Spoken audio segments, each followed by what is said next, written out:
Donc, bonjour à tous. Donc aujourd'hui, je vais vous présenter une étude parue dans le Journal of Endovascular Therapy, dont le titre est Magic Touch PTA Sacroilimus, Petit Balloon for Femorocubital and Below the Knee Disease, results from efficacy pilot study to 12 months.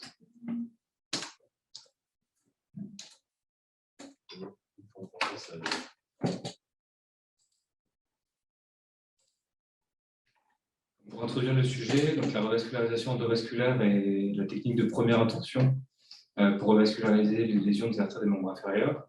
L'angioplastie au ballon simple est bien connue avec un grand nombre de succès techniques, mais le problème étant que la resténose précoce est une problématique fréquente avec ses conséquences propres comme la réintervention et le risque d'amputation secondaire. Alors, juste une petite remarque là-dessus, ils sont gonflés quand même de mettre en avant le ballon simple comme traitement. C'est tout sauf le ballon simple. Oui.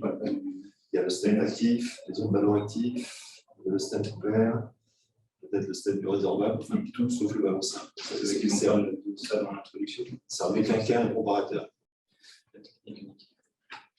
Et de ce fait, des efforts d'amélioration dans les procédures d'angioplastie ont été réalisés durant les dernières décennies, notamment avec le développement du ballon actif. Donc le ballon actif, le plus connu, le plus étudié, c'est le ballon actif recouvert de paclitaxel, qui est une substance antiproliférative, un poison du fuseau mitotique. Le problème avec ce type de ballon, avancé par les auteurs, c'est qu'il y aurait une augmentation de la mortalité à 2 ans, qui est discutée, mais qui est rapportée par certaines études par rapport aux angioplasties au ballon nu ou angioplastie avec stenting. Et de ce fait, le ballon actif recouvert de sacroilimus, qui est une substance aussi antiproliférative qui empêche l'activation des cellules musculaires lisses de l'artère après le traumatisme artériel, qui est un ballon actif bien étudié en cardiologie et peu dans les artères des membres inférieurs.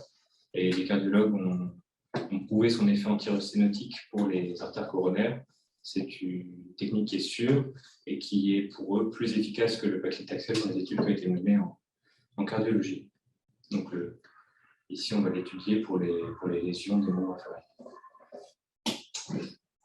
Si l'objectif de l'étude est donc d'évaluer l'efficacité et la sécurité des angioplasties au ballon actif couverts de sacroilimus, Magic Touch, pour des lésions fémoro-poplitées ou jambières chez des patients qui souffrent d'anémie symptomatique. Donc l'étude de Xtosis, parce qu'avant le ballon s'appelait, avait un nom différent. Et ça a changé un peu l'étude. Pour ce faire, l'étude qui a été réalisée est une étude prospective. Il y avait un seul bras, donc pas de groupe contrôle. Une étude qui a été réalisée en ouvert, et qui est monocentrique et qui a regroupé 50 patients, inclus entre novembre 2018 et novembre 2019. Tous les patients ont donné un consentement écrit et les comités d'éthique ont donné leur accord pour la réalisation de l'étude. C'était une étude qui était réalisée où? C'était aux États-Unis? C'était à Singapour. D'accord. Donc la population qui pouvait être incluse, donc les patients devaient présenter une AEMI symptomatique, donc qu'ils soient claudiquants avec des douleurs de décubitus ou des troubles trophiques, ils devaient avoir au moins 21 ans, ils devaient être aptes à une chirurgie endovasculaire et présenter des lésions des artères infrainguinales, donc fémorales communes, superficielles, profondes ou poplitées. Et pour les lésions jambières, on prenait en compte les lésions des 200 mm proximaux des artères. Étaient exclus les patients présentant une espérance de vie inférieure à 1 an, les patients qui présentaient plus de 30% de sténose résiduelle après la prédilatation de ballon simple, et bien sûr les patients pour qui la lésion revascularisée ne pouvait pas être franchie. Donc, la procédure qui a été réalisée chez tous les patients, c'est une procédure donc percutanée. Juste revenir en arrière. Donc, en fait, ils ont exclu les patients qui avaient 30% de sténose résiduelle après la préparation. Exactement. Ce qui veut dire qu'ils ont exclu les lésions les plus complexes. C'est-à-dire que les lésions qui résistent un petit peu à la prédilatation, sur lesquelles on pourrait mettre un stent ou je ne sais pas quoi, pour essayer. Donc, ça, on les exclut. Ce qui veut dire que c'est souvent le cas d'ailleurs avec les études sur les ballons actifs. Les lésions les plus complexes c'est un critère qu'on retrouve assez fréquemment. Et pour ça, pour dire que les lésions les plus complexes sont exclues des études sur le ballon actif. Ils sont d'emblée CNT. En fait, comme il y a une sténose résiduelle après la préparation au ballon nu, il ne la rentre pas dans l'étude. Alors, bon, imagine-toi que tu dis il y a une plaque calcifiée, il y a un recoil qui est une sténose résiduelle, il ne faut pas bien traiter, et ces patients-là, en fait, on ne les évalue pas. Ils ne sont pas évalués souvent par les études évaluatives. Donc, c'est un biais pour l'applicabilité des résultats de ces études-là. Il ne s'applique pas à des patients qui ont finalement des sténoses résiduelles après prédiatation, ce qui constitue quand même un certain nombre de patients. C'est un biais, en fait, pour l'applicabilité de ces études. Donc, si effectivement, ils étaient une procédure percutanée avec une épargnisation de 3000 unités. L'angioplastie pouvait être faite soit en crossover, soit en antérétrograde. Donc, on parlait de la prédilatation qui était systématique chez tous les patients. Et pour retrouver le critère d'inclusion d'une sténose résiduelle inférieure à 30% après cette prédilatation. Et ensuite, le ballon actif au sirolimus était déployé, donc avec pression de 12 atmosphères pendant 2 minutes. Et il n'y avait pas de restriction d'utilisation sur le nombre de ballons. Simplement, on devait soit traiter des lésions fémoro-poplitées, soit jambières, peu importe l'une des deux. Après la procédure, tous les patients recevaient pendant 6 mois une bi-anti-agrégation par aspirine et Plavix. Et ensuite, il y avait une mono-anti-agrégation par aspirine. Donc, les critères de jugement de cette étude. Donc, le critère de jugement principal, c'est la perméabilité à 6 mois qui était définie au Doppler de contrôle, avec un ratio du pic de vitesse systolique inférieur à 2,4. Les critères de jugement secondaire, eux, étaient définis à 6 mois et à 12 mois. Donc, à 6 mois, on évaluait l'absence de réintervention sur la lésion cible et la survie sans amputation. Et à 12 mois, on évaluait les changements dans la classification de Waterford, changement dans la pression d'orteil, le succès technique, la mortalité toute cause, le taux de sauvetage du membre et le taux de guérison des plaies. On est plus sur une étude de faisabilité, de sécurité.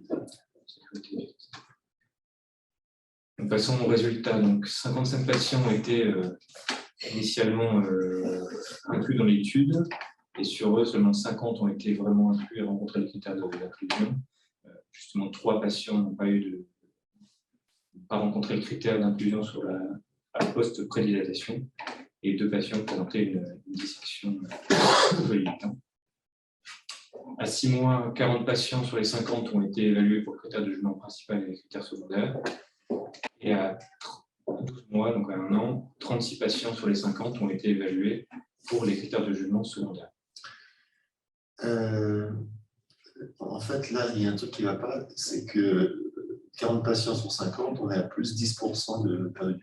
De l'avant, ce qui est beaucoup. C'est une énorme limite de l'étude. Déjà, le nombre est petit de patients évalués. Ouais. Et en plus, on est perdu. Il donne des explications parce que. Six sont morts.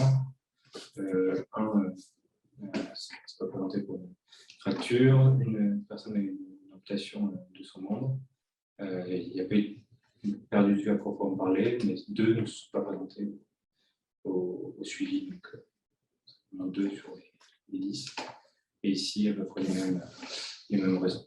Sur un 13 décès. Non, en fait, c'est décès, c'est pas. C'est l'accumulation. C'est l'accumulation, oui. Ils ont 7 décès sur eux. Sur les 50 patients, 20 avaient été traités pour des lésions fémoro-poplitées et 30 pour des lésions jambières. Ce qui explique peut-être ça aussi, le pourcentage de dispositifs. On en revient justement sur les caractéristiques de la population étudiée. Donc, c'était surtout des hommes qui étaient âgés, donc l'âge médian de 67 ans, qui avaient des comorbidités multiples, donc diabète, hypertension, cholestérol. 20% étaient dialysés chroniques. Majoritairement, ils étaient déjà sous aspirine, aucun ne prenait des anticoagulants. Ils avaient un risque opératoire assez élevé avec une ASA à 3 ou 4, 80% d'entre eux. Et justement, sur leur maladie, sur leur artériopathie, 2 étaient claudicants sur les 50. Une seule personne présentait des douleurs de repos et la majorité, donc 47 sur les 50, étaient en ischémie critique avec des troubles trophiques, soit des ulcères, soit des gangrènes.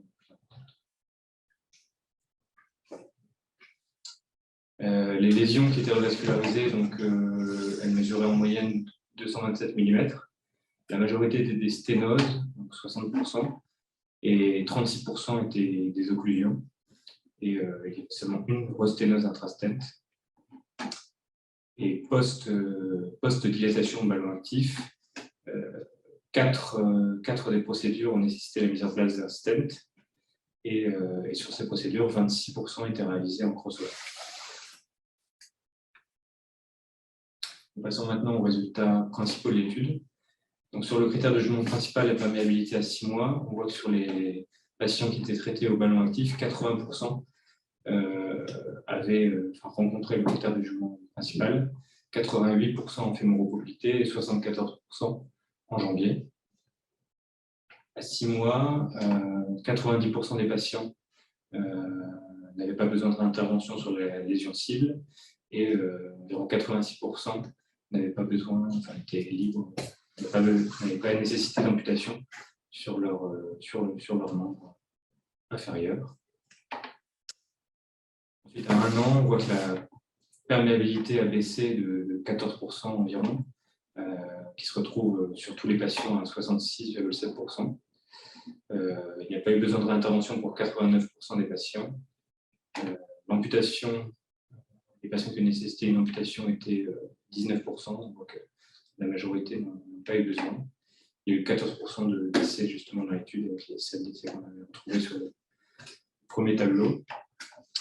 Et 93% des patients ont réussi à garder leur membre. On parle maintenant donc des complications pour juger de la sécurité de la technique. Donc, il y avait 100% de succès technique, donc pas de problème dans la mise en place du dispositif. Et on n'a pas eu d'ischémie aiguë post-opératoire immédiate, ni d'embolisation distale. À 30 jours, on a retrouvé 4 infarctus, une insuffisance cardiaque, un AVC, 2 pneumonies. C'était des résultats qui on avait un peu, mais qui étaient cohérents avec les études précédentes réalisées avec d'autres ballons actifs, pas forcément en lien avec la technique employée. Et à 1 mois, on avait un décès sur les 50 patients et une amputation sur les 50 patients. Je ne précise pas quel. Justement là, on parle de succès technique de 100%, ça c'est aussi un problème, c'est vraiment sur les ballons actifs en général. Quand tu as des valid stenting et que le ballon actif c'est il ne veut pas laisser de stent, pour moi c'est pas un succès technique. Lorsqu'on veut utiliser un stenting qui n'est pas un ballon actif, c'est un échec du ballon actif technique et que l'utilisation du stent est un échec. C'est vrai qu'ils ne définissent pas le succès et on a 8% de stent. Alors déjà, ils éliminent les prédatations qui ne sont pas suffisantes et ensuite, quand il met un stent, ils considèrent ça comme un succès du ballon actif. Non, pas un succès.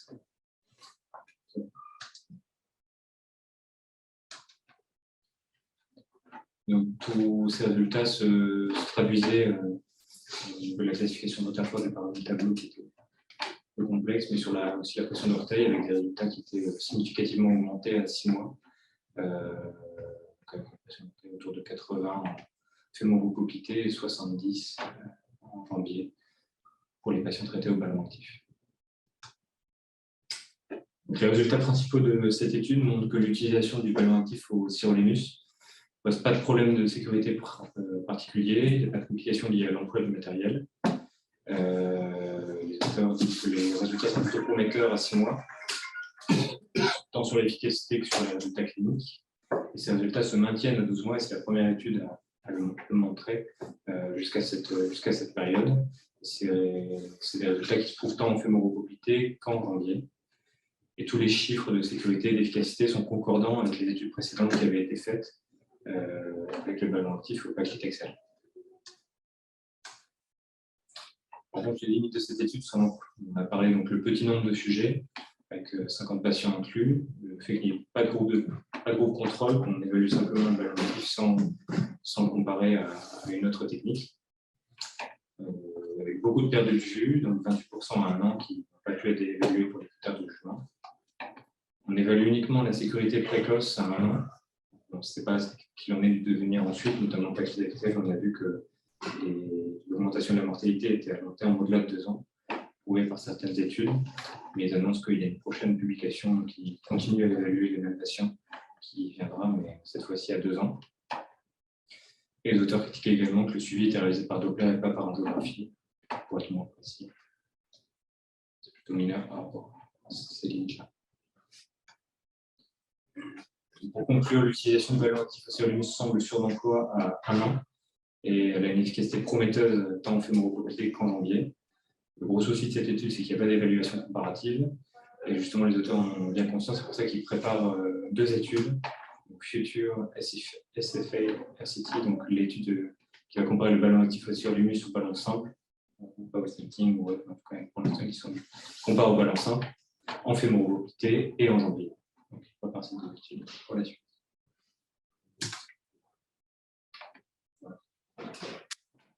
Il